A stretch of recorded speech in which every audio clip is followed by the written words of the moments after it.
السلام علیکم معزز طالبات، امید آپ خیریت سے ہوں گے۔ الحمدللہ میں بھی بالکل ٹھیک ٹھاک ہوں۔ تو آئیے آج میں آپ کو بتاؤں گی ان دو دعاؤں کے بارے میں جن کے پڑھنے سے آپ کو آپ کی گم شدہ یا چوری کی ہوئی چیز واپس مل جائے گی، اگر آپ نے اسے دل کے ساتھ پڑھا تو، اللہ کو حاضر ناظر سمجھ کے۔ مطلب اکثر ایسا ہوتا ہے کہ اگر ہماری کوئی چیز گم ہو جاتی ہے تو ہم اس کے لیے پیر و فقیروں کے پاس جاتے ہیں اور ہم ان سے غیب کا علم پوچھتے ہیں، کہتے ہیں کہ کس نے چوری کی ہے، تو وہ ہمارے دلوں میں بدگمانیاں پیدا کرتے ہیں۔ دوسرے مسلمان کے لیے وہ کسی نہ کسی کا نام بتا دیں کہ آپ کی چیز فلاں نے چوری کی ہے۔ تو اول بات تو یہ ہے کہ پہلے تو ہمیں یہ ہمارے علم میں بات ہونی چاہیے کہ غیب کا علم اللہ کے علاوہ کوئی جانتا نہیں ہے۔ دوسرا یہ کہ وہ خواہ ایک مسلمان کے لیے ہمارے دلوں کے اندر بدگمانیاں پیدا کر رہے ہیں، تو ہمیں ان چیزوں سے بچنا چاہیے۔ ہم کہیں ایسا نہ ہو کہ ہم ایک مسلمان پہ تہمت نہ لگا بیٹھیں، جس کا حدیث میں بہت سخت گناہ آیا ہے۔ تو ہم ایسے کیا کریں کہ اگر ہماری کوئی چیز گم ہو جایا کرے تو ہم اللہ سے رجوع کیا کریں اور ان دعاؤں کے پڑھنے کا اہتمام کیا کریں، تو انشاءاللہ ہمیں ہماری چیز مل جائے گی۔ تو آئیے دعا کو شروع کرتے ہیں۔ بسم اللہ الرحمن الرحیم۔ اللہم راد غالتی وہادی غالتی، اللہم راد غالتی وہادی غالتی،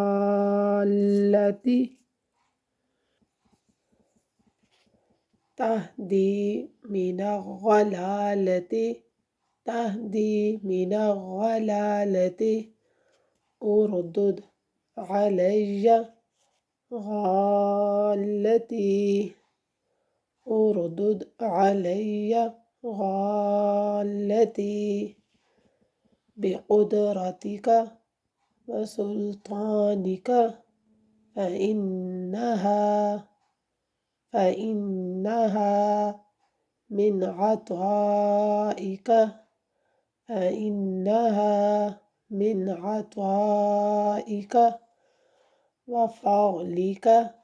تو اس دعا کو آپ نے پڑھنا ہے ہر نماز کے بعد انتہائی عاجزی اور انکساری کے ساتھ 25 مرتبہ۔ جی، اس دعا کے بعد ایک اور دوسری دعا بھی آتی ہے جو گمشدہ چیز کے ملنے کے لیے پڑھی جاتی ہے، وہ ہے انا للہ و انا الیہ راجعون، اللہم عندک احتسب مصیبتی احتسب مصیبتی فأجرنی فیہا وابدلنی منہا خیرا۔ تو آپ نے یہ دعا بھی ہر نماز کے بعد 25 مرتبہ پڑھنی ہے، نہایت عاجزی اور خلوص کے ساتھ۔